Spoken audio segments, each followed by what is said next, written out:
Laisse tout seul. Mais Vous rappelez de oui, cette histoire. elle ne risque pas d'avoir de réaction, elle ne vous avertissez pas. Ah, mais elle est suivie par. Ah ouais, Je suis en bonne compagnie. d'accord. Voilà. Vous n'avez pas dit pas de douche, pas de bain. Vous n'avez pas dit qu'elle est libre. Elle n'est pas encore libre.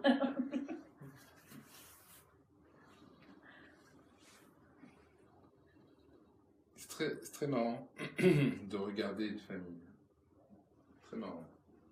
Et de regarder dans une famille les forces en présence. C'est très marrant de voir comment une personne, elle occupe sa place. Ou qu'elle n'occupe pas sa place dans la famille. Pour les uns, avoir des responsabilités, c'est une bonne chose. C'est un plaisir. Pour les autres, avoir des responsabilités, c'est étouffant. Ok. Quand vous avez plusieurs enfants dans une famille, chacun il a son statut particulier. Il faut comprendre que la notion de famille, c'est une globalité, c'est un tout. Il y a quelques années, je me suis occupé d'une jeune fille qui était fille unique. La mère était très jolie, mince, bien foutue. La fille n'avait pas du tout l'élégance physique de la maman. Il y avait un conflit énorme entre la fille et la mère. Mais ce n'était pas un conflit révélé, c'était un conflit sous-jacent. C'est-à-dire, la fille souffrait de ne pas être représentative de sa mère. Tout ça, c'est inconscient, bien sûr. Hein. Pas du tout conscient. À la fin, la fille a trouvé une solution dans la religion. Alors c'est marrant parce que la maman, elle a réussi à avoir qu'un seul enfant. Elle a réussi à avoir d'autres enfants. Et sa fille, par contre, elle a fabriqué... D'accord.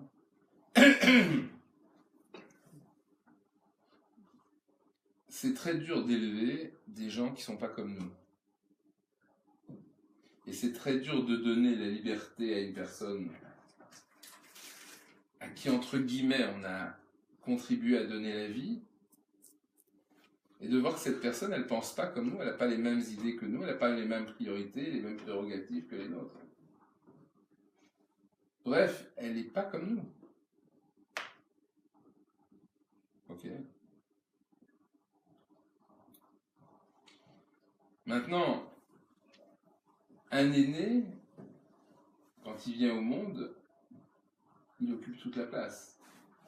Et quand il y a un deuxième, il est obligé de partager sa place. Quand il y a un troisième, il partage encore, et ainsi de suite. Maintenant, le deuxième, il partage aussi avec le troisième. Et chaque enfant, il a une aura particulière. Par exemple, vous avez des enfants qui sont extrêmement intelligents. Donc, automatiquement, de par leur intelligence, ils vont occuper une place prépondérante dans la famille. Et ce faisant, ils risquent de prendre la place d'autres enfants. Alors, je ne vous parle pas maintenant des maladresses des parents. Vous avez beaucoup de maladresses de la part des parents. Parce qu'en réalité, aimer bien, je répète, aimer d'une façon correcte, c'est comprendre. Et il n'est pas donné à tous les parents de comprendre leurs enfants. Des fois, vous avez des parents qui sont partants, qui disent « je me remets en question, je veux comprendre ».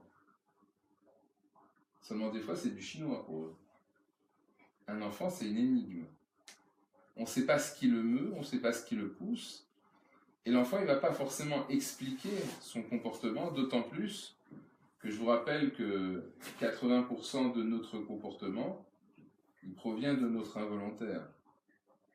Alors, on est suffisamment malin et intelligent pour justifier un comportement. Mais en vérité, la réelle la réalité de ce comportement, elle est floue, elle est masquée.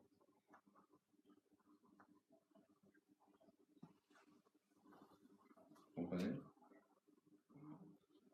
Vous remarquerez que quand des parents décident d'avoir un enfant, en général, il y a, comment dire, il y a une concertation entre le père et la mère. Mais on ne va pas demander aux autres enfants qu'est-ce qu'ils en pensent.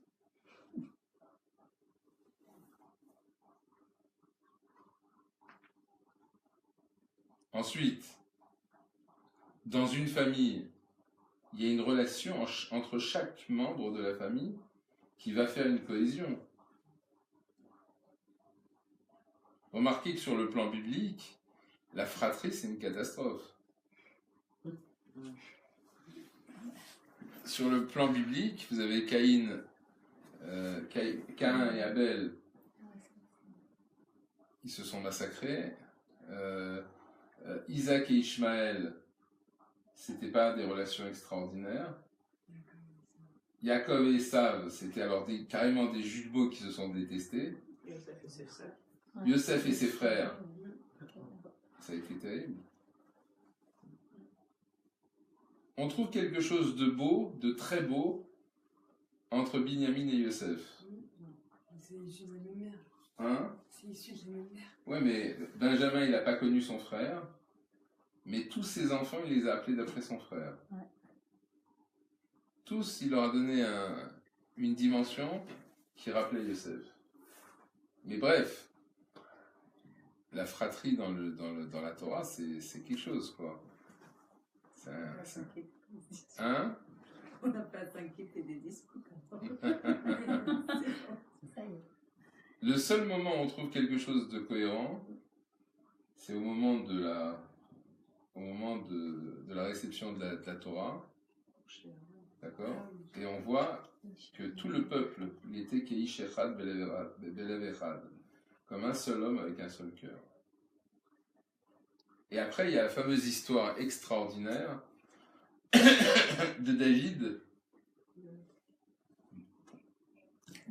qui choisit l'emplacement du Beth Amikdash, qui choisit l'emplacement du temple, d'accord, et qui est sur le mont des Oliviers, qui est gagné d'un sommeil profond, qui s'endort et qui rêve de deux frères qui s'adoraient. Et cette notion de deux frères qui s'adoraient, c'était tellement probant pour lui qu'il s'est dit « Ah, c'est ici et pas ailleurs qu'il faut construire le temple. » D'accord? Maintenant, être enfant unique, c'est une épreuve. Mais être frère et sœur, c'est une autre épreuve. Et comme je vous l'ai dit tout à l'heure, les parents, ils ne peuvent pas se substituer à l'enfant pour résoudre son problème. Ils ne peuvent pas se substituer à l'enfant. J'ai reçu hier une jeune fille, une gamine de 16 ans, jolie, intelligente, agréable, aucune confiance en elle. Pourquoi? Un potentiel de concentration très faible. Un enfant qui n'arrive pas à se concentrer, c'est un enfant qui est en situation d'échec. Il faut comprendre que le système scolaire d'un enfant, le succès du système scolaire d'un enfant, c'est pas l'intelligence. C'est la rigueur et la concentration. Voilà. Pour faire des études, il faut avoir de la rigueur et de la concentration. L'intelligence, c'est un plus.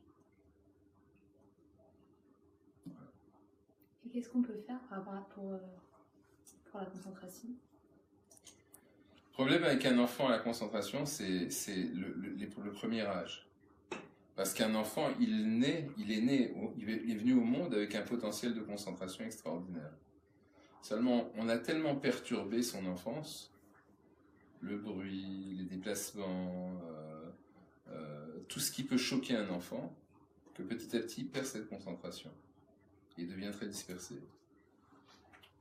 L'effet nourrisson. Ouais.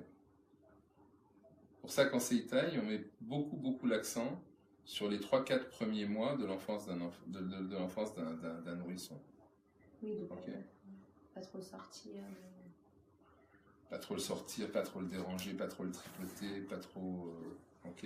Il y a toute la préparation de la grossesse, le dialogue parent-enfant qui s'établit pendant la grossesse, qui est hyper important pour l'enfant. On a fait des expériences incroyables sur le vécu in utero d'un bébé, par rapport à de la musique qu'il a écoutée, par rapport à des choses qu'il a entendues. Et c'est incroyable de voir que le dialogue de la mère ou du père avec l'enfant, ça marche. Je voudrais juste témoigner sur ça. Ma petite fille, là, qui a une semaine, pendant toute la grossesse, mon fils lui faisait écouter un nigoun. Enfin, il faisait écouter un nigoun au ventre. Et la petite, elle pleurait, mais vraiment, elle pleurait très fort. Et sa mère, elle m'a dit, je vais lui mettre le nigoun de Gérard. Elle a mis le nigoun en 2 minutes, la petite, elle s'est calmée. C'était impressionnant.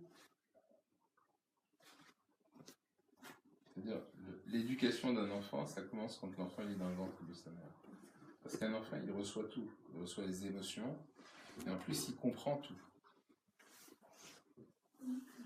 Intéressant, non? Ouais. Ok. Après, il faut comprendre une chose, un enfant, c'est pas un meuble. Moi, je vous ai déjà dit, j'ai une stratégie avec mes petits-enfants, mais c'est systématique. Mes petits-enfants, moi, je les approche pas, sauf quand ils sont malades et que je dois les soigner, mais je ne les approche pas. Alors, tout le monde est en train de le prendre dans les bras. C'est tellement mignon, un petit chien, un petit chat, c'est tellement mignon. Et moi, un enfant, je ne l'approche pas. J'attends que lui me sollicite. Et en général, ça passe par le regard, par le sourire. Il me fait du cinéma. Et c'est marrant parce que ça se voit. Et c'est seulement à ce moment-là que je l'approche. Et je ne prends un enfant que quand il me tend les bras. D'accord? Et ça crée des relationnels qui sont très soudés et très intéressants.